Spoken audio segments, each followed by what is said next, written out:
मैं आपको एक्सप्लेन करूंगा difference between Parashari astrology and KP astrology. KP astrology and Parashari astrology के बीच में कुछ डिफरेंसेस है, वो आज मैं आपको एक्सप्लेन करूंगा। तो आपको उससे समझ में आएगा कि केपी एस्ट्रोलॉजी पराशरी एस्ट्रोलॉजी से कितना फास्ट है, कितना डिटेल में है, कितनी कम मेहनत में कितना अच्छा और सटीक रिजल्ट दे सकती है।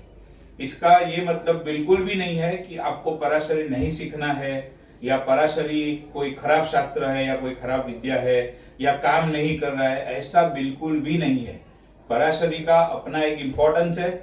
जैसे क्रिकेट के अंदर test match, one day match and 2020 होता है, तो आजकल जमाना 2020 का है, बराबर है, ये केपी एस्ट्रोलॉजी 2020 जैसा है। लेकिन इसका मतलब ये बिल्कुल भी नहीं है कि टेस्ट मैच का कोई इंपॉर्टेंस नहीं है। कोई भी प्लेयर के अंदर रियल कैपेबिलिटी कितनी है, वो रियल कितना अच्छा खेल सकता है, उसकी टेक्निक कितनी अच्छी है, उसकी खेलने की क्षमता कितनी अच्छी है, अगर वो सारी चीजों को टेस्ट करना है तो टेस्ट मैच ही है जिसमें वो क्रिकेटर की रियल टेस्ट होती है। बाकी वनडे एंड 2020, उसमें भी 2020 तो बस एक एंटरटेनमेंट का आज के जमाने में एक जरिया है। फास्ट रिजल्ट है, 3 घंटे में मैच खत्म होता है, लोगों को मजा आता है बस। तो यहाँ पर हमारी मेहनत कम हो जाएगी, रिजल्ट फास्ट मिलेगा, अच्छा मिलेगा, बराबर है। लेकिन इसका मतलब ये नहीं है कि आपको पराशरी नहीं सीखना है, या पराशरी कोई शास्त्र प्रॉपर नहीं है। सबका बेस पराशरी एस्ट्रोलॉजी ही है। लेकिन अगर आप प्रोफेशनली आगे बढ़ना चाहते हो तो पहले केपी सीखो, और उसके बाद में जब आपको वक्त मिले आप पराशरी सीखो तो चल सकता है, लेकिन सीखना जरूर है। ये चीज आपको ध्यान में रखनी है।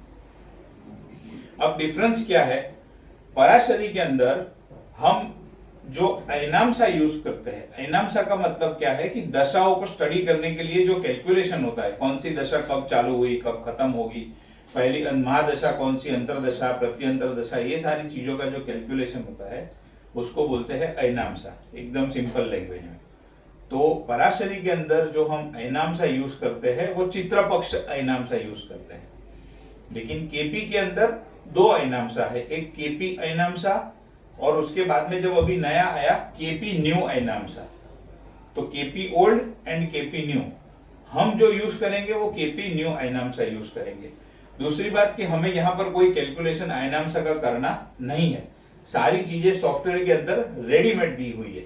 लेकिन आपको नॉलेज रहे, कल को आपको कोई पूछे या आपको खुद को भी उस चीज का ध्यान रहे, इसलिए मैं आपको एक्सप्लेन कर रहा हूं। चाहे चित्रपक्ष हो, चाहे केपी ऐनामसा हो, केपी न्यू हो, केपी ओल्ड हो, सब कुछ सॉफ्टवेयर के अंदर रेडीमेड कैलकुलेट होके आ जाता है, उसमें हमें करना कुछ नहीं है।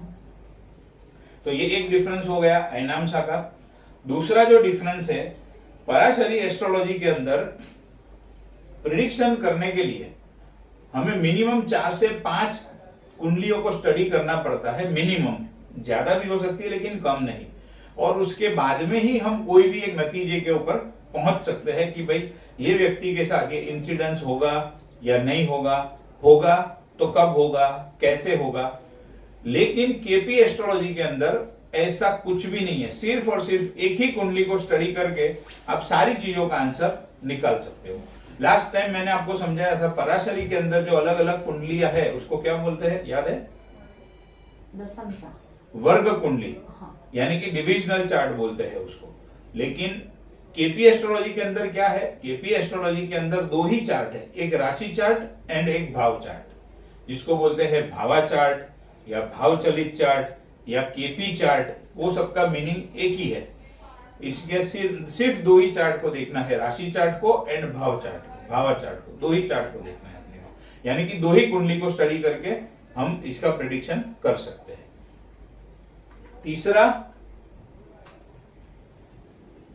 पराशरी के अंदर हम ऐसा मानते हैं कि कोई एक घर अच्छा है, कोई एक घर खराब है, कोई एक प्लैनेट अच्छा है, कोई एक प्लैनेट खराब है। लेकिन केपी एस्ट्रोलॉजी के अंदर ऐसा कुछ भी नहीं है। न कोई प्लैनेट खराब है, न कोई घर खराब है, न कोई प्लैनेट अच्छा है, न कोई घर अच्छा है। कोई अच्छा या कोई बुरा ऐसे जनरली कुछ भी नहीं है। आपकी कुंडली में क्या चीज है और उसका कनेक्शन किस तरीके से बन रहा है, उसके ऊपर हम सारी चीजों का प्रेडिक्शन करते हैं। आप अगर यहाँ पर देखोगे यहाँ पर लिखा है पराशरी में कोई भाव शुभ है या कोई भाव अशुभ है ऐसा माना जाता है, बट केपी के अंदर there is nothing like that in KP. No भाव और नो प्लैनेट इज गुड और बैड, सब अपनी जगह पे सही है। हम इसमें क्या मानते हैं, सब अपनी जगह पे सही है। For example 8 house 8 house 8 house, सब लोग 8 हाउस को गाली देते हैं, 8 हाउस खराब 8 हाउस खराब, लेकिन आपको पता है इनहेरिटेंस का हाउस कौन सा है? 8 हाउस। 8 हाउस। इनहेरिटेंस मतलब वारसा, हाँ। पिताजी के पास से दादाजी के पास से बिना कमाया हुआ धन मिल रहा है तो वो 8 हाउस से मिलता है। तो 8 हाउस आता है तो नो डाउट कोई ना कोई प्रॉब्लम तकलीफ पीड़ा होती है, डेफिनेटली होती है, लेकिन उसका सिर्फ ये मीनिंग नहीं है कि 8 हाउस आया तो बस खत्म हो गई बात। जब 8 हाउस एक्टिव होता है दशा महादशा अंतरदशा प्रत्यंतर दशा में तो थोड़ी तकलीफ पीड़ा तो होती है, लेकिन साथ में व्यक्ति को ऐसे धन की प्राप्ति भी होती है जो उसने खुद ने कमाया नहीं है। तो खाली कोई हाउस खराब या कोई हाउस अच्छा है ऐसा हम नहीं मानते हैं, सब अच्छे हैं सब बुरे हैं, अपनी जगह पे सब सही है। केपी एस्ट्रोलॉजी में इस तरीके से काम होता है। पराशरी के अंदर हम चेक करते हैं कि कोई प्लैनेट उच्च का है कोई प्लैनेट नीच का है, ऐसा मैंने आपको बताया था स्टार्टिंग में। लेकिन केपी एस्ट्रोलॉजी के अंदर ये कोई चीज नहीं है, ना कोई उच्च का है ना कोई नीच का है, ये कॉन्सेप्ट भी इसके अंदर नहीं है। पराशरी के अंदर दशाएं जो है वो बहुत सारी दशाएं है, विंशोत्तरी दशा, अष्टोत्तरी दशा, योगिनी दशा, लेकिन केपी के अंदर केपी की खुद की दशा है, दैट इज केपी दशा, या फिर हम उसके अंदर यूज करते हैं विंशोत्तरी दशा, बस दैट्स इट। अलग अलग जात की कोई भी दशा का इसमें यूज नहीं करना है, जबकि पराशरी के अंदर वो सारी दशाओं का भी यूज हमें करना पड़ता है। पराशरी के अंदर काफी सारे योग है, लक्ष्मी योग, धन योग, विष्णु लक्ष्मी योग, राजयोग, ऐसे बुधादित्य योग, गज केसरी योग, दुनिया भर के योग है, नहीं तो भी 1000 से 1200 योग होंगे पराशरी के अंदर। हाँ, इतने सारे योग होते हैं। अब जब मैं आपको या कोई भी स्टूडेंट को पराशरी आपको समझाता हूँ सिखाता हूँ तो उसके अंदर हम जो मेन इंपॉर्टेंट है वैसे 5 से 6 योग स्टडी करते हैं। सब योग स्टडी करने के लायक भी नहीं है, और सब योग स्टडी करेंगे तो प्रेडिक्शन कभी कर नहीं पाएंगे और एस्ट्रोलॉजी सीखना ही कभी खत्म नहीं होगा। इसके लिए जो प्रैक्टिकल है मोस्ट इंपॉर्टेंट है, जिसकी जरूरत पड़ती है, वैसे 5 से 6 योग मैं एस्ट्रोलॉजी के अंदर कराता हूं। हालांकि मैंने भी आगे से भी, हमारे गुरु ने भी इसी तरीके से सिखाया है, लेकिन अगर ऐसे देखो तो 1000 से 1200 योग है पूरा पराशरी के अंदर। केपी के अंदर एक भी योग ही नहीं है, कोई योग की झंझटमारी, कोई योग की मगजमारी कुछ नहीं है। केपी के अंदर अगर हमको कहना है तो सिर्फ एक ही कह सकते हैं, ज्यादा से ज्यादा एक योग है इसके अंदर, पुनर्फु योग बोलते हैं उसको, बस एक ही योग है और कोई योग है ही नहीं। तो इस तरीके से आपको न तो योग याद रखना है, न दशाओं को याद रखना है, न आपको उच्च न नीच का याद रखना है, कोई शुभ नहीं कोई अशुभ नहीं, सारी चीजें इसके अंदर निकल जाती है। तो इसके बाद में जो आगे का डिफरेंस है, पराशरी के अंदर हम जो इंपॉर्टेंस देते हैं वो घर के स्वामी को, यानी कि प्रथम भाव का स्वामी, चौथे भाव का स्वामी, 8वें भाव का स्वामी, यानी कि मालिक, जो मैंने आपको समझाया था। तो पराशरी के अंदर कौन से घर का कौन सा मालिक है उसको हम ज्यादा इंपॉर्टेंस देते हैं। लेकिन केपी के अंदर हम क्या करते हैं, केपी के अंदर हम घर के मालिक से ज्यादा इंपॉर्टेंट देते हैं कस्पल सबलॉर्ड को।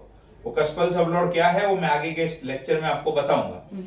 तो हम केपी में इंपॉर्टेंस देते हैं कस्पल सबलॉर्ड को और पराशरी में इंपॉर्टेंस देते हैं घर के मालिक को। अब घर का मालिक जो है, मैंने आपको समझाया था लास्ट टाइम कि लग्न जो होता है 2 घंटे का होता है ऑन एन एवरेज। तो कोई एक आपका लग्न बन गया तो फिर हमें कोई भी चीज को पकड़ना है तो हम उसी लग्न के आधार के ऊपर पकड़ते हैं। अब वो तो 2 घंटे के आधार पर कैलकुलेशन है, लेकिन कस्पल सबलॉर्ड जो है वो 3 से 4 मिनट के आधार के ऊपर कैलकुलेशन होता है उसका। तो कहां पर 2 घंटे का कैलकुलेशन और कहां पर इतना डिटेल में कस्पल सबलॉर्ड, इतना डिटेल में माइन्यूट कैलकुलेशन, तो इसके लिए इसकी एक्यूरेसी भी बढ़ जाती है। तो इस एंगल से भी केपी एस्ट्रोलॉजी आपको बहुत हेल्पफुल होता है। पराशरी के अंदर हम जो इंपॉर्टेंस देते हैं वो किसी भी भाव के मध्य बिंदु को इंपॉर्टेंस देते हैं, यानी कि किसी भी घर के सेंटर पॉइंट को इंपॉर्टेंस देते हैं। लेकिन केपी के अंदर हम जो इंपॉर्टेंस देते हैं वो भाव के आरंभ को इंपॉर्टेंस देते हैं।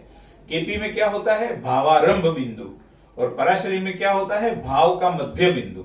अभी उसका डिफरेंस क्या, उसका क्या फर्क पड़ता है वो सब आगे समझाऊंगा, लेकिन जो डिफरेंस के पॉइंट है आज आपको मैं बता रहा हूं, उसके अंदर एक ये भी इंपॉर्टेंस पॉइंट है। भाव मध्य बिंदु पराशरी के अंदर, लेकिन भाव आरंभ बिंदु जिसको बोलते हैं भावारंभ बिंदु केपी के अंदर, उसका भी हम इंपॉर्टेंस है। पराशरी के अंदर किसी भी चीज का फलादेश करना है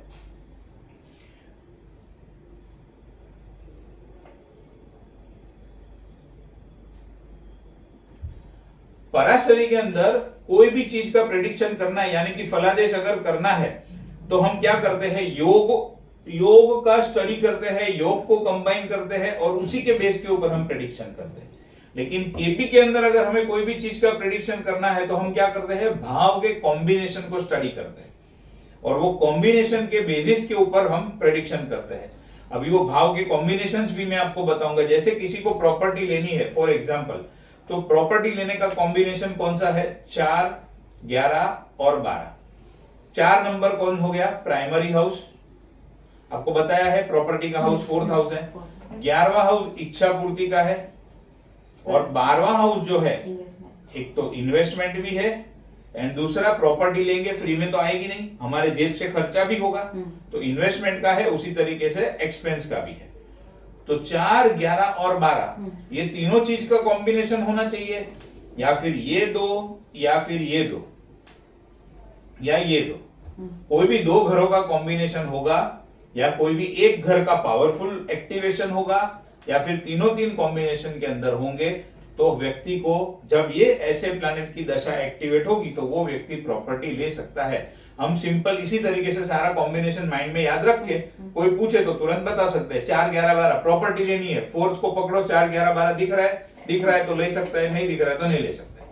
इसी चीज को आपको पराशरी के अंदर स्टडी करना है तो पहले ये योग देखो, वो योग देखो, पहले फिर D1 चार्ट देखो, फिर D9 देखो, फिर D4 चार्ट देखो, फिर दशा लग्न कुंडली, फिर अपना ये दशा लगन कुंडली हो गया, हाँ, उसके बाद में दशा पद्धति, सारी चीजों को टैली करके फिर प्रिडिक्शन कर सकते हैं। इसके अंदर ये सिंपल सी चीज है।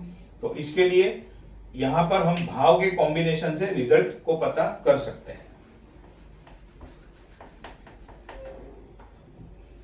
नेक्स्ट जो है, पराशरी के अंदर रूलिंग प्लैनेट का कोई इंपॉर्टेंस नहीं है। रूलिंग प्लैनेट मतलब जिस समय पे आपने मुझे सवाल पूछा उस समय के ऊपर कौन से प्लैनेट एक्टिव थे गोचर के अंदर, उसी के बेस के ऊपर हम प्रश्न का जवाब दे सकते हैं। तो ये सारी पद्धति पराशरी के अंदर नहीं है, लेकिन केपी के अंदर रूलिंग प्लैनेट का बहुत इंपॉर्टेंस है। तो रूलिंग प्लैनेट क्या है वो भी एक अपना टॉपिक है, वो भी मैं आपको समझाऊंगा। ये रूलिंग प्लैनेट केपी में इंपॉर्टेंट है, पराशरी में ऐसा कोई सिस्टम नहीं है। पराशरी के अंदर शनि एंड जुपिटर के ट्रांजिट को बहुत इंपॉर्टेंस दिया गया है जब भी कोई इवेंट को स्टडी करना है, यानी शादी कब होगी, मैरिज कब होगा, बच्चे कब होंगे, कोई भी सवाल है सामने वाले का, उसका अगर आंसर निकालना है तो पराशरी के अंदर शनि के गोचर का और गुरु के गोचर का एक बहुत बहुत बहुत इंपॉर्टेंस है। गोचर मतलब जब शनि राशि परिवर्तन करता है, गुरु राशि परिवर्तन करता है, तो वो सारी चीजों को हम बहुत इंपॉर्टेंस देते हैं पराशरी के अंदर। लेकिन केपी के अंदर जुपिटर के ट्रांजिट का, सूर्य के ट्रांजिट का और चंद्र, शनि तो है ही है, शनि को हम इग्नोर नहीं कर सकते, लेकिन शनि के साथ साथ में गुरु, सूर्य एंड चंद्र का ट्रांजिट भी बहुत इंपॉर्टेंट होता है, जिसकी मदद से हम ये फाइंड आउट कर सकते हैं कौन से दिन कौन सा इवेंट होगा, कौन से साल कौन सा इवेंट होगा। पराशरी के अंदर बहुत सारे रूल्स है और बहुत सारे डिस्प्यूट है। मतलब कोई कुछ ज्योतिष बोलते हैं ये प्लैनेट ऐसा करता है या ये योग ऐसा करता है, कुछ ज्योतिष ऐसे है वो ऐसा बोलते हैं कि ये प्लैनेट ये करता है, वो ये योग ऐसा करता है। लेकिन केपी के अंदर ऐसा कोई चक्कर है ही नहीं। केपी की एक सिस्टम है, सिस्टम को फॉलो करो, आंसर अपने आप मिल जाएगा। कोई उसके अंदर ज्यादा दिमाग नहीं लगाना है, जो सिस्टम है बस उसको फॉलो करना है। और केपी के अंदर ऐसा कोई भी किसी भी प्रकार का डिस्प्यूट नहीं है। पराशरी के अंदर प्रश्न कुंडली का कोई सीड सिस्टम नहीं है, लेकिन केपी के अंदर सीड का सिस्टम है।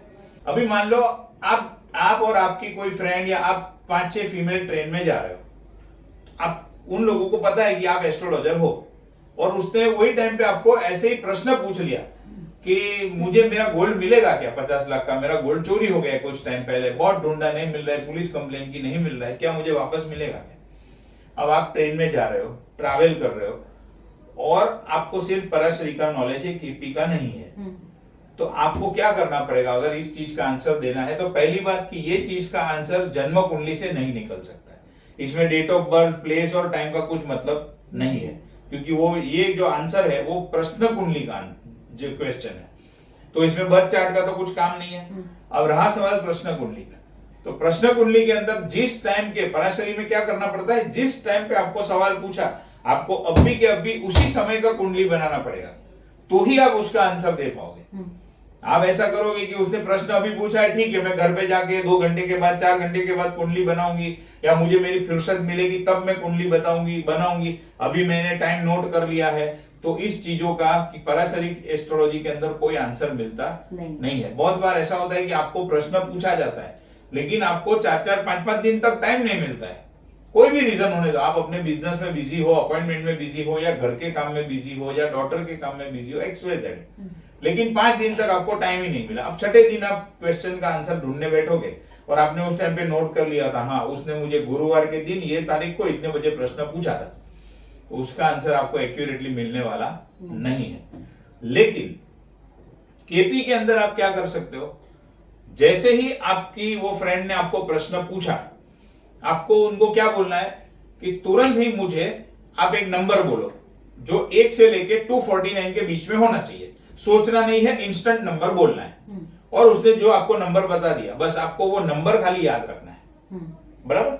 अब क्या होगा, आप 15 दिन के बाद फ्री पढ़ते हो, 1 हफ्ते के बाद नहीं, 15 दिन के बाद, तो भी वो जो नंबर उसने दिया है, वो नंबर की हेल्प लेके जिस टाइम पे आप कुंडली बनाने बैठे हो, आप कुंडली बनाओ, आपको एक्यूरेट आंसर मिलेगा। और वो जो नंबर लेते हैं उसको हम बोलते हैं सीड। पराशरी के अंदर ऐसा नहीं है, आपको ऑन द स्पॉट तब भी का तब भी कुंडली बनानी पड़ेगी, और तब भी के तब भी आंसर देना पड़ेगा उसका, इतना एक्यूरेट है। और ये सारी चीजों का आप प्रिडिक्शन कर सकते हो। इसके लिए प्रैक्टिस की बहुत जरूरत पड़ती है, रातों रात ये सारी चीज नहीं होती है, बहुत प्रैक्टिस करनी पड़ती है, लेकिन प्रैक्टिस करोगे तो ये सारी चीजों का आंसर भी आप निकाल सकते हो, जबकि ये कोई भी चीज पराशरी एस्ट्रोलॉजी के अंदर पॉसिबल नहीं है। बोलो, अभी तक मैंने जो आपको डिफरेंस समझाया केपी का और पराशरी का, उसमें आपको कोई क्वेश्चन है तो आप मुझे पूछ सकते हो। नहीं है अभी तक कुछ, सब बराबर है। अब एक ये नया टॉपिक है, छोटा सा है, difference between north Indian chart and south Indian chart. North Indian मतलब दिल्ली साइड का जो एरिया है, या इवन हम लोग भी जो प्रैक्टिस करते हैं, हम नॉर्थ इंडियन कुंडली के ऊपर प्रैक्टिस करते हैं। लेकिन साउथ इंडियन चार्ट क्या है, जो साउथ में यूज होता है, तमिलनाडु है, आंध्र प्रदेश है, चेन्नई है, वो साइड पे जो यूज होता है वो साउथ इंडियन साइड चार्ट है। उसके अंदर डिफरेंस क्या है, in north Indian chart houses are fixed in the kundli but rashi keeps on changing as per the lagna. ये तो मैंने आपको बताया ही है कि हम इसके अंदर क्या करते हैं। अभी तक हमने जो दिल्ली वाला या नॉर्थ इंडियन चार्ट पढ़ा है, उसके अंदर कुंडली के अंदर यहाँ पर कभी कर्क लग्न होता है, तो कभी सिंह लग्न होता है, तो कभी मिथुन लग्न होता है, 12 के 12 लग्न। तो ये लग्न चेंज होते रहते हैं, और उसके ऊपर से बाकी के हाउसेस, बाकी के लग्न और बाकी के हाउसेस के राशियों का डिसाइड होता है। लेकिन इन साउथ इंडियन चार्ट राशि is fix but house keeps on changing. मतलब साउथ इंडियन चार्ट में क्या है, ये मैंने बना लिया साउथ इंडियन चार्ट, उसमें राशि फिक्स है इस तरीके से।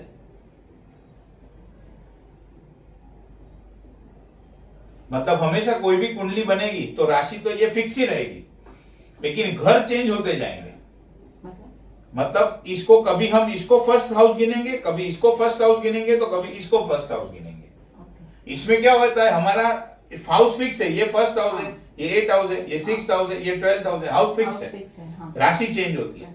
इसमें क्या होगा, राशि फिक्स है लेकिन हाउस चेंज होंगे, कभी फर्स्ट हाउस इधर होगा, कभी फर्स्ट हाउस इधर होगा, कभी 8th हाउस इधर होगा, कभी 8th हाउस इधर होगा। तो एक ये डिफरेंस है, ये खाली आपके समझने के लिए, नॉलेज के लिए है।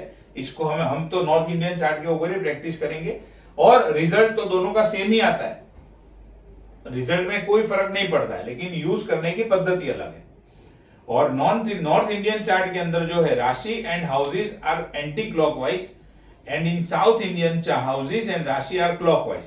अब यहां पर मैंने आपको क्या बताया है, अगर यहां पर सेकंड हाउस होगा तो यहां पर कौन सा आएगा, थर्ड, यहां पर फोर्थ, तो क्या हो गया, एंटी क्लॉक हो गया। यहां पर सारी चीजें क्लॉकवाइज होगी, ये फर्क है। दूसरा, in south Indian chart in राशि where ascendant is mention in its first house और लग्न ऑफ द पर्सन। मैं आपको यहां पर एक चार्ट खोल के दिखाता हूं, आपको समझ में आएगा। देखिए इसमें ये जो इस तरीके से क्रॉस वाले जो चार्ट है, ये क्रॉस वाला चार्ट हमारा नॉर्थ इंडियन टाइप का चार्ट है, और ये जो चार्ट है ये कौन सा है, ये साउथ इंडिया वाला चार्ट है, बराबर। और इसमें देखो क्या लिखा है, एसेंडेंट यहां पर लिखा है, तो ये फर्स्ट हाउस बन जाएगा। कोई दूसरी कुंडली के अंदर असेंडेंट यहां पर लिखा होगा तो ये फर्स्ट हाउस बन जाएगा, और उस हिसाब से सारा कैलकुलेशन होगा। और वो हिसाब से ऐसे घूमेगा, क्लॉकवाइज घूमेगा, हाँ। क्लॉकवाइज घूमेगा। ये यहां से ये 1 2 3 4 5 6 7 8 9 10 11 12 होगा, तो है तो 12 हाउसेस 12 राशि 9 प्लैनेट, लेकिन इसमें इस तरीके से क्लॉकवाइज घूमता है, नॉर्थ इंडिया में एंटी क्लॉकवाइज घूमता है। नॉर्थ इंडिया के अंदर फर्स्ट हाउस फिक्स है, साउथ इंडिया के अंदर फर्स्ट हाउस फिक्स नहीं है। नॉर्थ इंडिया के अंदर राशि चेंज होती है, साउथ में राशि सेम है, फिक्स है, राशि फिक्स है। तो ये डिफरेंस है, ये साउथ इंडिया वाला और ये नॉर्थ इंडिया वाला। कि कोई भी पर्सन ज्योतिष के पास कब आता है, एक चीज ध्यान रखनी है कि 95% केसेस के अंदर कोई भी व्यक्ति हमारे पास तब आएगा जब उसकी दशा, अंतरदशा, या केपी की लैंग्वेज में अभी थोड़ा बोलूंगा तो दशा, भुक्ति, अंतरा। ये भी एक चीज समझ लो, पराशरी में हम क्या वर्ड यूज करते हैं, महादशा, जो लंबे समय का पीरियड होता है। उसके बाद में हम क्या यूज करते हैं, अंतरदशा, और उसके बाद में प्रति अंतरदशा।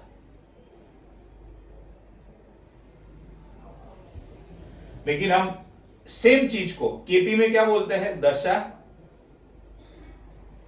भुक्ति, अंतरा।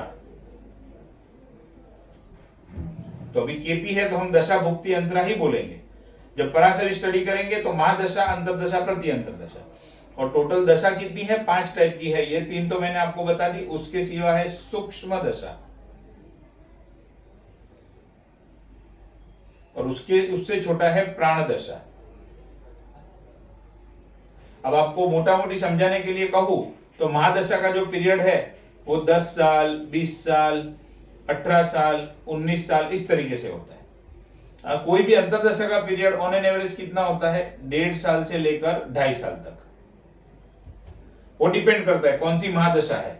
अभी जैसे सूर्य की महादशा है, सूर्य की महादशा होती है सिर्फ 6 साल की, तो वो 6 साल के अंदर उसी तरीके से अंतरदशा सब 6 महीने की, 8 महीने की, 1 साल की, 1.5 साल की होगी ज्यादा से ज्यादा।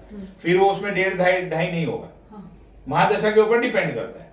तो महादशा ऑन एन एवरेज इतने साल की, अंतरदशा, अभी प्रति अंतरदशा जो है वो समझो 6 मंथ से लेके 12 मंथ्स तक। फिर सूक्ष्म दशा का एवरेज क्या होता है, सूक्ष्म दशा की एवरेज होती है अप्रोक्सीमेटली 1 मंथ। अभी वो 25 दिन भी हो सकता है या फिर 35 दिन भी हो सकता है। और ये जो प्राण दशा है वो 7 days to 8 days के अंदर या 8 से 10 दिन की होती है। इस तरीके से उसका मोटा मोटी कैलकुलेशन है। सारी चीजें हमें सॉफ्टवेयर के अंदर रेडी मिलेगी, कैलकुलेशन में कोई हमें अपना दिमाग लगाना नहीं है। लेकिन महादशा, अंतरदशा, प्रति अंतरदशा, पराशरी में दशा, भुक्ति, अंतरा। जब भी मैं बोलूं दशा, भुक्ति, अंतरा, तो इसका मतलब है महादशा, अंतरदशा और प्रति अंतरदशा। दूसरा हम इसको बोलते हैं मैप। एक शॉर्टकट वर्ड है मैप। मैप मतलब महादशा, अंतरदशा, प्रति अंतरदशा। इसको बोलना है तो DBA, दशा, भुक्ति, अंतरा। आया समझ में? ये चीज भी आपको ध्यान में रखनी है। कोई भी व्यक्ति एस्ट्रोलॉजर के पास कब आएगा, जब उसके टाइम पीरियड के अंदर यानी कि दशा, भुक्ति, अंतरा के अंदर 8, 12 यानी कि 8th हाउस और 12th हाउस एक्टिव हुए होंगे, और उसमें भी 95% टाइम राहु की अंतरदशा या राहु की महादशा होगी, तभी वो व्यक्ति एस्ट्रोलॉजर के पास ज्यादा आता है। पहले नंबर पे राहु, दूसरे नंबर पे शनि। लेकिन ए राहु हो चाहे शनि हो, लेकिन 8 एंड 12 हाउस का कनेक्शन मिलेगा मिलेगा मिलेगा। फिर चाहे राहु शनि ना हो और कोई भी प्लैनेट हो, उससे भी फर्क नहीं पड़ता है, लेकिन 8 हाउस एंड 12 हाउस का कनेक्शन मिलेगा मिलेगा मिलेगा। उसमें भी जब कोई व्यक्ति को प्रॉब्लम थोड़ा शुरू होता है तो वो स्टार्टिंग में तो एस्ट्रोलॉजर के पास आता नहीं है, पहले तो खुद अपनी दिमाग लगाएगा, अपनी मेहनत करेगा, फिर वो उसका रिजल्ट नहीं मिलेगा तो कोई बिजनेस कंसल्टेंट के पास जाएगा, कोई साइकियाट्रिस्ट के पास जाएगा, इधर उधर जाएगा, कहीं से भी रिजल्ट नहीं मिलेगा, थक जाएगा, हार जाएगा। फिर उसको एस्ट्रोलॉजर की याद आएगी और बाद में ही वो एस्ट्रोलॉजर के पास आएगा। लेकिन जब आएगा तो हमारे एंगल से क्या है, जब भी आएगा तो उसकी दशा भुक्ति अंतरा में 8 और 12 एक्टिव होंगे होंगे और होंगे, कहीं ना कहीं वो आपको मिलेंगे मिलेंगे और मिलेंगे। In astrology any type of pain और पीड़ा कम्स फ्रॉम 8 हाउस और 12th हाउस। उसमें भी जो है कोई भी प्लैनेट, मतलब जब खाली अकेला 8 हाउस एक्टिव होता है तो वो उतना प्रॉब्लम वाला नहीं होता है, लेकिन 8 को जब 12 का सपोर्ट मिल जाता है तो ये ज्यादा प्रॉब्लम क्रिएट कर देता है। क्योंकि 8 हाउस, समझो मैं अगर पैसे की बात करूं तो 8 हाउस किस चीज का है, मनी ब्लॉक, लेकिन 12th हाउस किस चीज का है, लॉस। तो खाली 8 हाउस होगा तो पैसा रुक जाएगा, फंस जाएगा, लेकिन थोड़े टाइम के बाद निकल भी जाएगा अगर वो हिसाब से दशा आ रही है। लेकिन एक साथ में 8 और 12 आ गया तो पैसा फंसना तय है और वापस नहीं आएगा, वो भी फिक्स है, लॉस। अब ये कैसा है, दाऊद और ओसामा बिन लादेन दोनों मिक्स हो गए तो फिर तो अच्छे, हाँ पावर बढ़ जाएगा, अच्छे अच्छे की हालत खराब कर देंगे। लेकिन अकेला दाऊद है, नो डाउट दाऊद है, लेकिन अकेला है तो उसका पावर उस हिसाब से होगा। लादेन है लेकिन अकेला है तो उसको उस तरीके से उसका पावर होगा।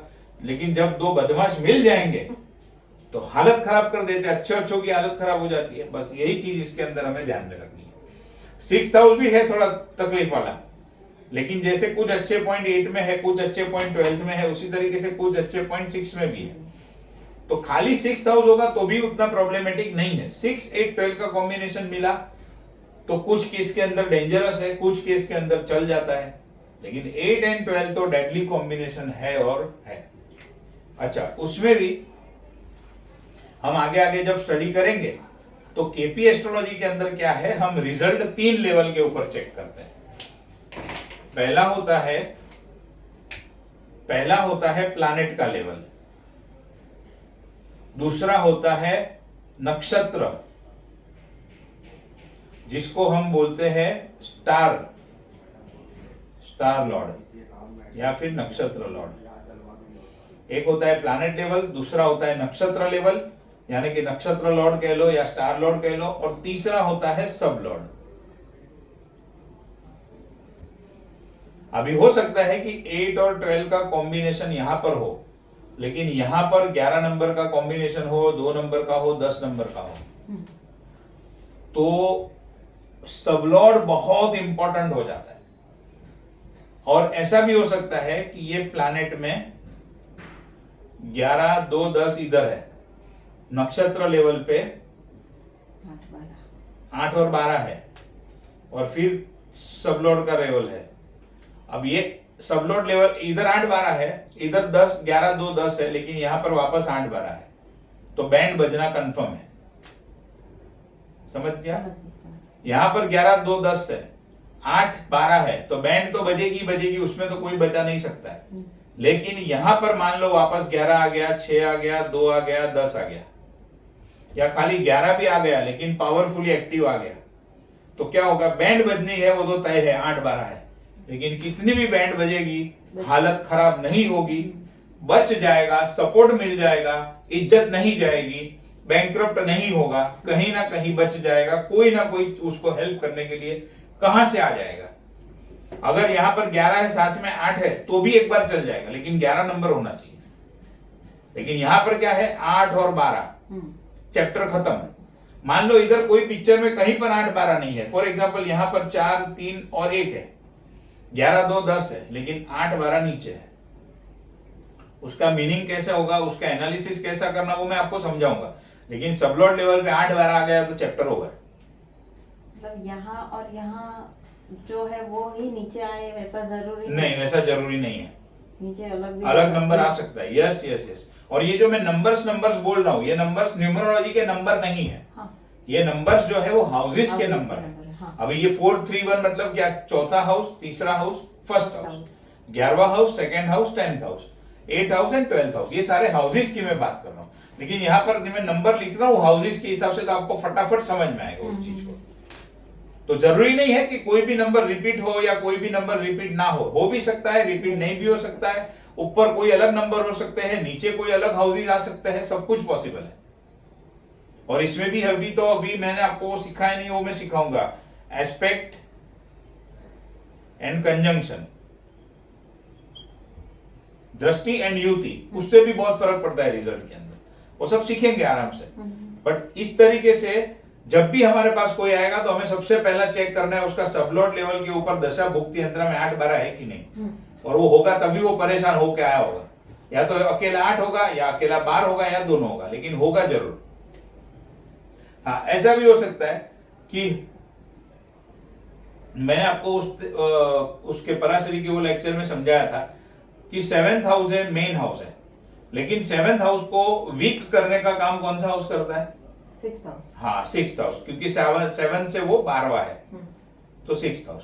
तो कभी ऐसा भी होता है, मान लो वो मैरिज के रिलेटेड क्वेश्चन लेके आया है, सबलॉट लेवल के ऊपर आपको क्या मिलेगा? छठा घर मिलेगा और 8वां घर मिलेगा। तो इसने क्या किया, 7th हाउस ने 6th हाउस ने 7th हाउस को वीक कर दिया। तो इसके लिए 7th हाउस के हिसाब से ये 12वां हाउस हो गया उसका, और साथ में 8वें का सपोर्ट मिल गया। तो ऐसा भी हो सकता है। ये सब इजी है, बहुत इजी है, थोड़ी कुंडली के ऊपर प्रैक्टिस करोगे, दिमाग में अपने आप बैठ जाएगा, तुरंत समझ में आ जाएगा ये नंबर आया तो इसका ये मीनिंग होता है। 8 एंड 12 हाउस जब भी नक्षत्र लेवल पर रिफ्लेक्ट होंगे और उन्हीं प्लैनेट्स की महादशा, अंतरदशा, प्रत्यंतर दशा, केपी लैंग्वेज में कहे तो दशा भुक्ति अंतरा चल रही होगी, तब भी कोई ज्योतिष के पास आएगा। ये चीज हमेशा ध्यान में रखना। प्लैनेट कोई भी हो, उसमें ज्यादा परेशान वाले कौन आएंगे? राहु और शनि वाले ज्यादा परेशान होके आएंगे। जुपिटर, वीनस और अपना चंद्र है, मरकरी है, वो वाले परेशान तो होंगे 8-12 से, लेकिन थोड़े से कम होंगे। इसका कारण क्या?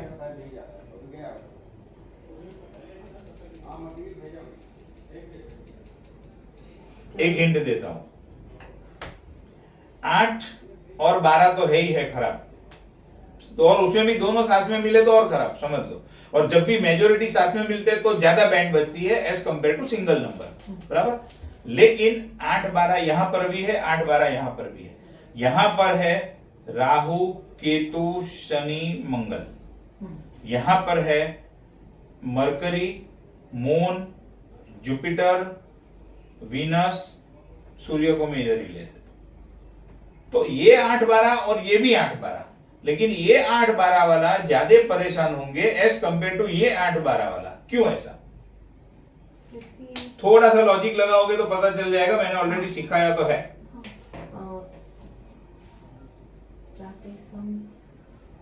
बराबर है, परफेक्ट। ये सारे जो प्लैनेट है वो नेचुरल मेलेफिक प्लैनेट है, मेलेफिक और बेनिफिक, और ये जो है वो नेचुरल बेनिफिक है। नेचुरल मेलेफिक क्या करते हैं? व्यक्ति के जीवन को दुख, दर्द, पीड़ा, परेशान, तकलीफ, सख्त हार्डवर्क, सख्त लेबरस वर्क, ये सारी चीजों के अंदर इन्वॉल्व कर देते हैं, और फिर 8-12 उसकी बैंड बजाते हैं। ये सब में क्या होता है, बैंड तो 8-12 बजाते हैं, लेकिन मरकरी है, मून है, जुपिटर है, शुक्र है, ये सारे नेचुरल बेनिफिक है, तो इसकी कंपेयर में थोड़ी कम बजाते हैं। लेकिन बजाते तो ये भी है, क्योंकि 8-12 तो है ही है। और अगर खाली प्लैनेट के इसको नंबर को छोड़ के अगर हम स्टडी करें तो ये प्लैनेट जो है ये सारे व्यक्ति के जीवन को तकलीफ देने का काम करते हैं, और ये सारे प्लैनेट व्यक्ति के जीवन को आसान बनाते हैं, कंफर्टेबल बनाते हैं। अभी उसी तरीके से मैंने चलो 8-12 की बात की, अभी मैं बात करता हूं for example 2 and 11। Second house है income earn through self effort, 11th house है इच्छा पूर्ति, ये भी 11 सेकेंड हाउस, ये भी 11th हाउस। अब आप मुझे बताओ कि इच्छा पूर्ति तो होगी, ये दोनों कॉम्बिनेशन है, पैसा है धन स्थान, और 11 नंबर इच्छा पूर्ति, तो धन की इच्छा पूर्ति तो होगी। लेकिन धन की इच्छा पूर्ति कंफर्टेबली कौन से कॉम्बिनेशन के साथ होगी और स्ट्रगल के साथ कौन से कॉम्बिनेशन में होगी? ये स्ट्रगल के साथ होगी और ये कंफर्टेबली होगी। परफेक्ट। ये नेचुरल बेनिफिट, बेनिफिट, ये नेचुरल बेनिफिट। हाँ, प्लानेट अपना नेचर कभी भी छोड़ते नहीं है। जैसे हम मनुष्य, हमारा जो नेचर जन्म से है वो मरते नहीं दम छोड़ता। तक रहता है। हाँ, उसमें थोड़ा बहुत चेंजेस होता है, बाकी तो मरते दम तक नेचर सेम रहता है। उसी तरीके से ये प्लैनेट्स भी अपना जो नेचुरल उसका बिहेवियर है, नहीं। उसका नेचर जो है वो कभी छोड़ते नहीं है। हाँ, इससे 8-12 में, इसके 8-12 में और इसके 8-12 में फर्क पड़ जाएगा नेचर के हिसाब से। इसके 2-11, इसके 2-11 में भी फर्क पड़ेगा, लेकिन ये अपना काम करेंगे और ये भी अपना काम करेंगे तो करेंगे। आया समझ में? उसके अंदर भी एक प्लैनेट का लेवल होता है, एक नक्षत्र लेवल यानी कि स्टार लॉर्ड लेवल, और एक होता है सब लॉर्ड लेवल। ये सबसे डेंजर और सबसे इंपॉर्टेंट, डेंजर नहीं कह सकता हूं, सबसे इंपॉर्टेंट ये लेवल है। लेकिन आगे आगे बताऊंगा, ये लेवल भी इंपॉर्टेंट हो जाता है और ये लेवल भी इंपॉर्टेंट हो जाता है, तो हमें तो तीनों को ध्यान में रख के करना है।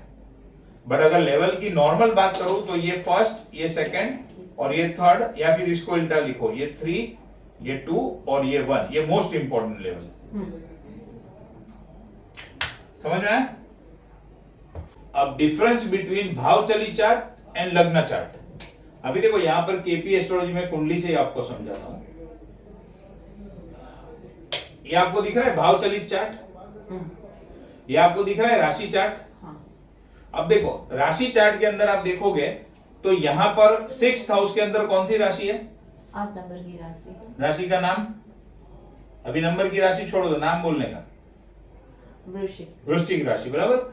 अभी ये वृश्चिक राशि के अंदर कौन सा प्लैनेट है? जुपिटर और केतु। जुपिटर और केतु है, 6th हाउस में है। लेकिन यही प्लैनेट अगर आप भाव चलित चार्ट देखोगे तो आपका देखो जुपिटर, आप ही की कुंडली है, जुपिटर आपका 5th हाउस में चला गया, दिख रहा है? हाँ। और केतु 6 का 6 में है, लेकिन जुपिटर चला गया 5th हाउस में। ऐसा फर्क पड़ता है। तो भाव चलित चार्ट, और ये चीज सिर्फ केपी में पॉसिबल है, अपने पराशरी में ये चीज नहीं होती। अभी ऐसा क्यों होता है? क्योंकि भाव केपी एस्ट्रोलॉजी जो है वो प्लेसिडस हाउस सिस्टम के ऊपर काम करती है, और हाउस का कैलकुलेशन भी एक अलग तरीके से होता है। राशियों का कैलकुलेशन तो ऑलरेडी मैंने जो पराशरी में है वो आपको बताया ही है। हाँ। एक राशि 30 डिग्री की, हाँ। सबका मिलाओ तो 360 डिग्री, वो तो मैंने आपको ऑलरेडी बताया हुआ है।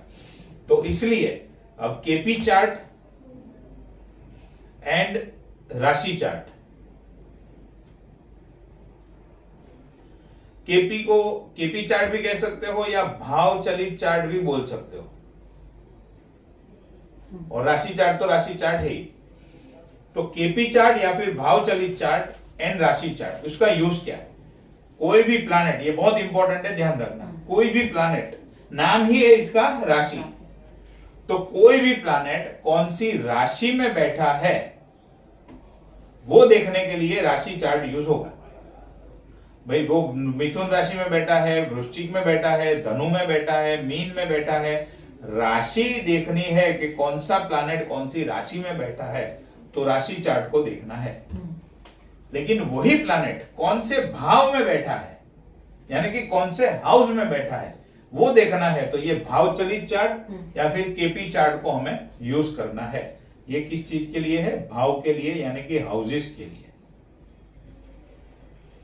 तो भाव चलित चार्ट से हम क्या देखेंगे? कौन सा प्लैनेट कौन से हाउस में बैठा है, कौन से भाव में बैठा है। और राशि चार्ट से हम क्या देखेंगे? कौन सा प्लैनेट कौन सी राशि के अंदर बैठा है। बस अभी शुरू में क्या गड़बड़ होगी, आपको मैं बोलूंगा भाव देखो, आप राशि देखोगे, आपको मैं बोलूंगा राशि देखो, आप भाव देखोगे। शुरू में होगा, मेरा भी होता था, कोई वो बड़ी बात नहीं है, लेकिन ये फिट होना चाहिए। तो थोड़ी गलती होगी, फिर 4-5 बार गलती होने के बाद अपने आप को आप लेवल आ जाएगा, सुधर जाएगा कि भाई भाव की बात कर रही है तो भाव कुंडली देखो, यानी कि केपी चार्ट देखो, भाव चलित चार्ट देखो। बात चल रही है राशि की तो राशि चार्ट देखो। ये चीज आपको ध्यान में रखना है।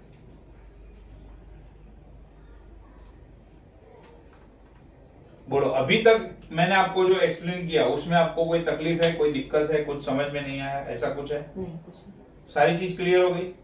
जबरदस्त है आपका, वेरी गुड। चलो, तो फिर अभी हम थोड़ा राहु केतु के ऊपर बात करते हैं।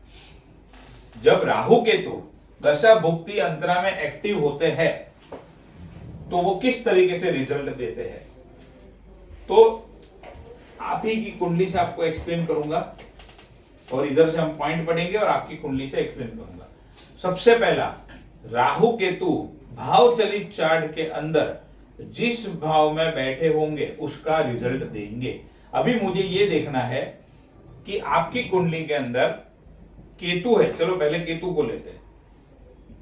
केतु कौन से घरों का रिजल्ट देगा जब वो अपनी या तो दशा या तो भुक्ति या तो अंतरा या सूक्ष्म या फिर प्राणा, इसमें से कोई भी दशा के अंदर जब केतु एक्टिव होगा तो वो कौन से घरों का रिजल्ट देगा, मुझे अगर ये जानना है तो मैं क्या करूंगा। सबसे पहला पॉइंट क्या बोलता है कि राहु केतु जिस भाव चलित चार्ट के अंदर जो भाव में बैठे हैं उसका रिजल्ट देंगे। तो भाव चलित चार्ट में केतु कौन से हाउसेस में बैठा है, कौन से हाउस में बैठा है आपकी कुंडली में? 6th हाउस में। 6th हाउस में बैठा है। तो सबसे पहले तो केतु 6th हाउस का रिजल्ट देगा क्योंकि वो भाव चलित चार्ट में 6th हाउस में बैठा है।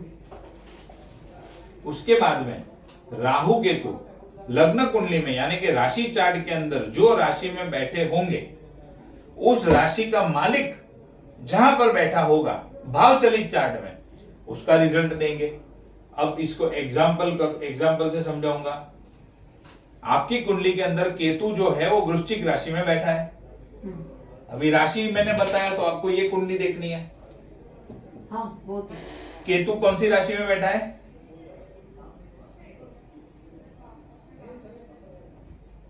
एक नंबर की, मतलब वृश्चिक राशि में। वृश्चिक राशि में बैठा है। अब वृश्चिक राशि का मालिक कौन? मंगल। अब हमें ये देखना है कि मंगल भाव चलित चार्ट में कहां पर बैठा है। भाव चलित चार्ट में मंगल, हाँ, कहां पर बैठा है? सबसे पहला सेकंड हाउस। सेकंड हाउस, तो हम क्या लिखेंगे? 2। सेकंड हाउस, बराबर। और मंगल की कितनी राशियां होती है? 2 राशि। कौन सी? मेष और वृश्चिक। मेष और वृश्चिक। तो मेष राशि एंड वृश्चिक राशि भाव चलित चार्ट में कौन से हाउसेस के अंदर आ रही है?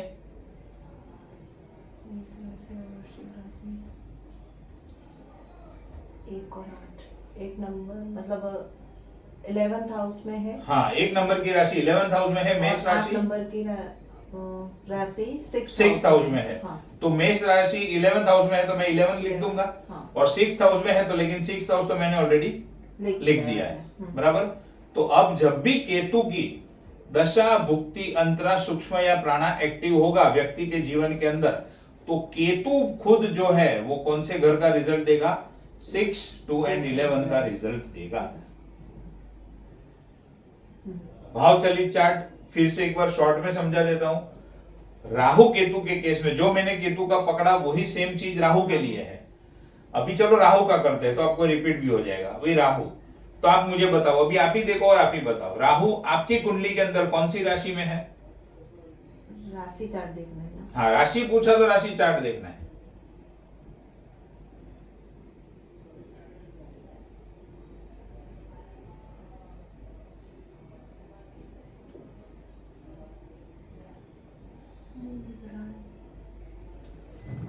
ये केतु के सामने राहु होता है ऑलवेज राशि में, तो ये रहा राशि।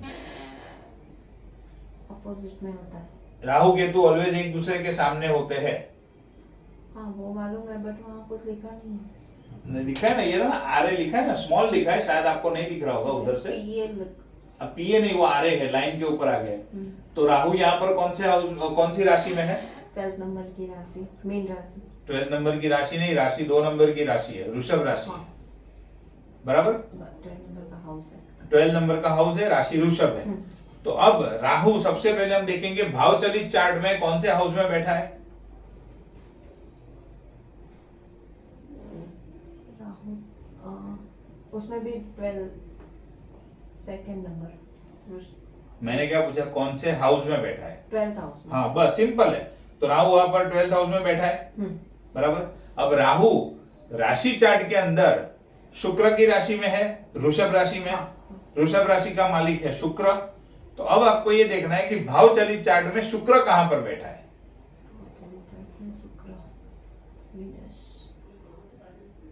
सेकंड हाउस सेकंड हाउस में बैठा है। वीनस की कितनी राशियां होती है? 2 राशि। 2। कौन सी? Second and 7। 7 मतलब 1 2 3 4 5 5th हाउस में बैठी है। 5th house. 5th house. And वृषभ राशि 5th हाउस में तुला राशि है। हाँ। और वृषभ राशि हाँ 12th हाउस में। 12th हाउस में, तो 12 मैंने लिख दिया। तो राहु कौन सा रिजल्ट देगा? 12, 2 एंड 5। केतु कौन सा देगा? 6, 2, 11। तो जब भी डी बी ए एस या फिर दशा भुक्ति अंतरा सूक्ष्म और प्राणा राहु की एक्टिव होगी, तो अभी समझने के लिए समझो राहु क्या रिजल्ट देगा? 12, 2 और 5 का। कैसे निकाला पता चला? हाँ, वो पता चला। बराबर। तो ये 2 पॉइंट हमने अभी कवर किए। अभी उसके आगे राहु केतु जो प्लैनेट के नक्षत्र में बैठे होते हैं वो नक्षत्र लॉर्ड का रिजल्ट देते हैं। अब यहां पर हमें क्या देखना है? देखो यहां पर सारा टेबल रेडी दिया हुआ है। अब ये मैंने लिया राहु को, बराबर। तो राहु किसके नक्षत्र में बैठा है? नक्षत्र लॉर्ड यानी कि स्टार लॉर्ड। तो राहु का स्टार लॉर्ड कौन है? मर्क्यूरी। मार्स लिखा है। मार्स, हाँ। वो तो दिख रहा है ना, मार्स दिख रहा है। बराबर। तो राहु का स्टार लॉर्ड कौन है? मार्स। तो अब राहु किसका रिजल्ट देगा? मंगल का रिजल्ट देगा। अब सेम उसी तरीके से देखो कि मंगल कौन से घर में बैठा है और उसकी कौन से घर में बैठा है और उसकी राशि का कहां पर है। तो भाव चलित चार्ट में हम देखेंगे मंगल कौन से घर में बैठा है? सेकंड हाउस में। सेकंड हाउस में। मंगल की राशि कौन से घर में है? मंगल की राशि, राशि बोले तो राशि चार्ट देखना है। मैंने क्या बोला? मंगल की राशि कौन से घरों में है तो ये देखना है। तो भाव चलित चार्ट देखना है। हाँ बराबर। 1 नंबर राशि मतलब 11th हाउस। 11th हाउस में है। Very good. 8 नंबर 11 मतलब 6th हाउस। 6th हाउस में, बराबर। तो अब क्या हो गया? राहु ने कौन सा रिजल्ट दिया? एक तो वो खुद जहां पर बैठा है। राशि चार्ट के अंदर राहु जो है वो शुक्र की राशि में, वृषभ राशि में और तुला राशि, वृषभ राशि में है। वृषभ राशि का मालिक कौन है? शुक्र। शुक्र की राशि भाव चलित चार्ट के अंदर तुला राशि 5th हाउस में है एंड वृषभ राशि 12th हाउस में है, जो मैंने ऑलरेडी लिख दिया है। तो क्या हो गया? और शुक्र खुद सेकंड हाउस में बैठा है, तो 12, 2 एंड 5। और मंगल जो है, क्योंकि राहु, मंगल कहां से आया? राहु किसके नक्षत्र में है? मंगल के नक्षत्र में। तो राहु मंगल के नक्षत्र में है। मंगल बैठा है सेकंड हाउस में भाव चलित चार्ट में। मंगल की 2 राशि, वृश्चिक राशि एंड मेष राशि।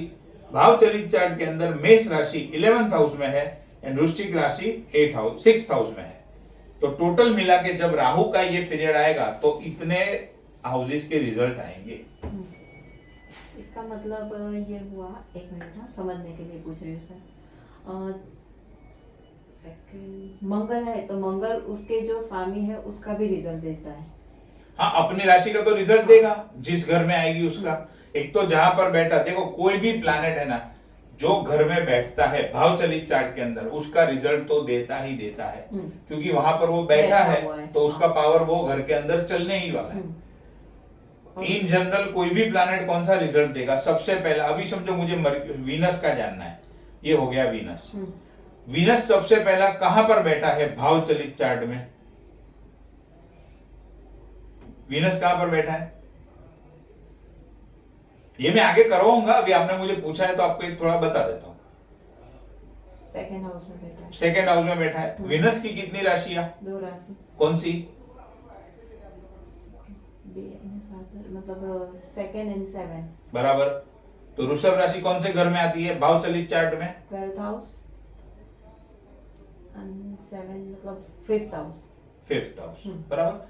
तो जब भी शुक्र का पीरियड एक्टिव होगा दशा भुक्ति अंतरा में, तो वो व्यक्ति को रिजल्ट कौन से मिलेंगे? 2, 5, 2, 12 एंड 5। बस सिंपल। उसी तरीके से अभी समझो जुपिटर का। चलो जुपिटर का बोलो, कौन सा घर का रिजल्ट आएगा जुपिटर में? जुपिटर 5th हाउस में है। जुपिटर हाँ, सबसे पहला ये पकड़ना है कहाँ बैठा है, 5th हाउस में बैठा है। फिर उसकी दो राशि दो पकड़नी राशि, है। यस। जुपिटर मतलब 3 और 6, मिथुन एंड जुपिटर मतलब 3 और 6 नहीं होता है, जुपिटर नहीं, मतलब नहीं। गुरु, एंड गुरु का होता है हाँ, 9 एंड 12। 9 तो 9 नंबर राशि 7th हाउस में है 9 नंबर राशि 7th हाउस में, यस बराबर। और 10 नंबर राशि हाँ 8th हाउस में है।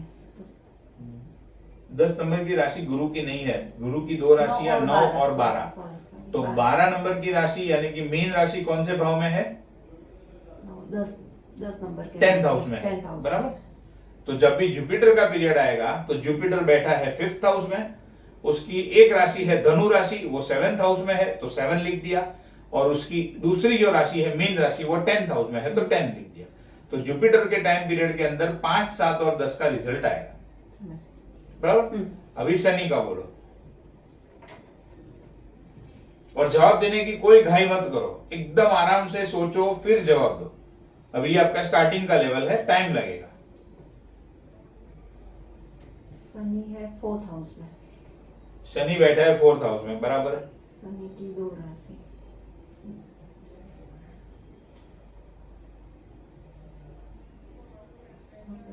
9 एंड 10।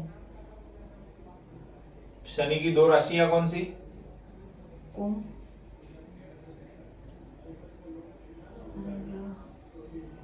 और 10 मकर। कुंभ और मकर। तो मकर राशि कौन से घर में है? मकर राशि 8 नंबर के 8th हाउस में है मकर राशि, 8th हाउस में। और कुंभ राशि कौन से घर में है? 7th हाउस में। कुंभ राशि यानी कि 11 नंबर वो 9th हाउस में है, वो 9th हाउस में है। तो ये हो गया शनि का रिजल्ट। अभी मर्क्यूरी,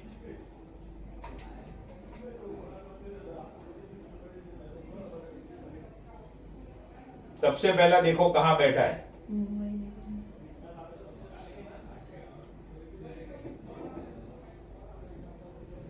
मर्क्यूरी मतलब एमई, एमई मतलब बुध, यहाँ पर लिखा है एमई मर्क्यूरी। हाँ शायद दूर से नहीं दिखेगा, कोई बात नहीं। 3rd हाउस में बैठा है। मर्क्यूरी की दो राशि कौन सी? 3 और 6। नाम बोलो, नाम राशि का। मिथुन एंड कन्या। मिथुन एंड कन्या। बस अभी ये सोचो मिथुन राशि कौन से घर में है? 1st हाउस में। मिथुन राशि 1st हाउस में, कन्या राशि 4th हाउस में। 4th हाउस में, ये लिख दिया 4th हाउस। अभी राशि का नंबर मत बोलो, राशि का नाम बोलोगे और फिर करोगे तो आपको इजी याद रहेगा, क्योंकि वो पराशरी से थोड़ा सा अपना ट्रैक केपी पे चला गया। तो मैंने इसीलिए आपको बोला था। समझ में आया मर्क्यूरी का? अभी चलो सूर्य का। 3rd हाउस में सूर्य। यस, सूर्य 3rd हाउस में बैठा है। और सूर्य की कितनी राशि? एक ही राशि। कौन सी राशि? 5 नंबर की राशि, 5th राशि सिंह राशि। हाँ, सिंह राशि। वो 3rd सिंह राशि कौन से घर में है? 3rd हाउस में ही है। बस 3rd हाउस आएगा। एक ही बार लेंगे। हाँ, एक ही बात नहीं लिखना है, क्योंकि उधर ही बैठा है और उसी घर के अंदर उसकी राशि भी है। मून का बोलो।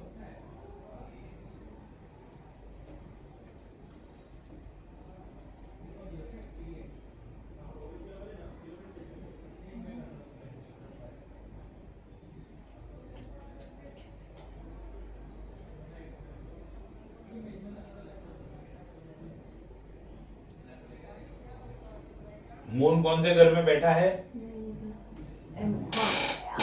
ये रहा मून। मून बैठा है 6th हाउस में। मून की राशि कौन सी?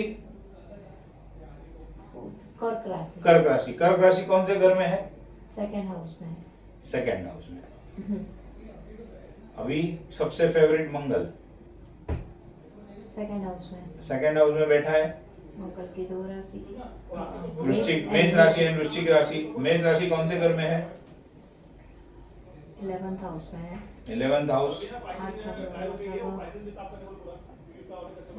6th हाउस में। 6th हाउस में 3, 3, 6 और 1, 7।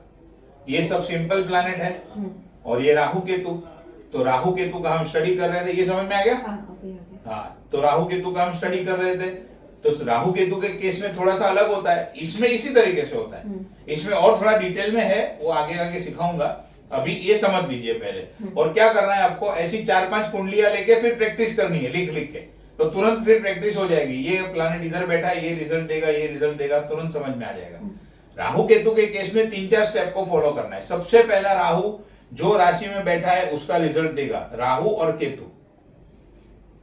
उसके बाद में राहु का जो राशि स्वामी है राशि चार्ट के अंदर, उसके हिसाब से रिजल्ट आएंगे। तो राहु का जो राशि स्वामी है वो आपके कुंडली के हिसाब से वृषभ राशि है, और वृषभ राशि का स्वामी कौन है?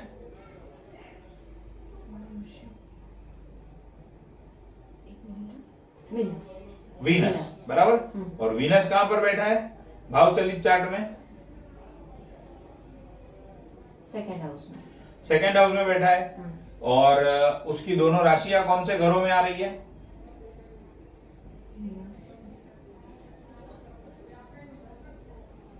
12th हाउस में है और 5th हाउस में। 5th हाउस में, बराबर। अभी आप क्या कर सकते हो, आपको क्या करना है, पहले ये सीक्वेंस के अंदर याद रखना है हमेशा। मतलब इस तरीके से लिखना है, हमारे जो वार होते हैं ना, सोम मंगल बुध गुरु, तो इस तरीके से लिखना है, सूर्य चंद्र मंगल बुध गुरु शुक्र शनि राहु एंड केतु। सबसे पहले क्या करना है, हर एक प्लैनेट का जो रिजल्ट है, मैंने जो आपको ये पद्धति बताई उससे लिख देना है। फिर बाद में आएंगे राहु पे, ठीक है। तो अब देखो राहु पे आए तो राहु कहां बैठा है वो तो आपको भाव चलित में देखना पड़ेगा, लेकिन राहु का स्वामी कौन है? शुक्र। तो ये जो शुक्र के घर है वो उसके बाजू में लिख देना है। शुक्र का तो ऑलरेडी निकाला हुआ है आपने, 2 12 5, तो 12 तो आगे रिपीट हो गया, तो 2 और 5 तुरंत पता चल जाएगा। अभी शुक्र राहु का नक्षत्र लॉर्ड कौन है? मंगल, स्टार लॉर्ड मंगल है, तो मंगल का रिजल्ट जो आएगा तो मंगल 2 11 6 2 11 6, तो कंफ्यूजन नहीं होगा। अभी उसी तरीके से केतु, तो केतु भाव चलित चार्ट में कौन सी राशि कौन से घर के अंदर है?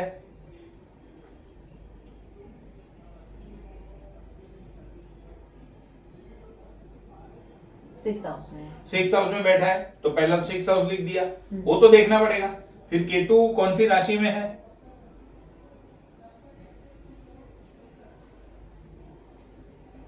8 नंबर की राशि वृश्चिक राशि। वृश्चिक राशि। वृश्चिक राशि का मालिक कौन? 2 और 7 वीनस। वृश्चिक राशि का मालिक कौन? सॉरी मंगल। मंगल। तो ये मंगल के हाउसेस है, वो इधर बाजू में लिख देना है। अभी 6 तो रिपीट हो गया, बैठा है, तो 2 और 11 बाकी है, वो लिख दिया, खत्म। अभी जैसे राहु मंगल के नक्षत्र में है, तो केतु किसके नक्षत्र में है? चलिए देखिए, केतु का स्टार लॉर्ड कौन है? मर्क्यूरी। मर्क्यूरी। तो अब मैं क्या करूंगा, केतु के नीचे लिखूंगा मर्क्यूरी, और मर्क्यूरी का रिजल्ट मैंने ऑलरेडी निकाला हुआ है, 3 1 4। सिंपल। पहले ये 7 प्लैनेट का लिख के रख दो, फिर राहु केतु पे आ जाओ, एकदम आसान हो जाएगा। यहां तक जो बताया उसमें कोई डाउट है आपको? नहीं। क्लियर है? एक एक चीज क्लियर है? क्लियर है।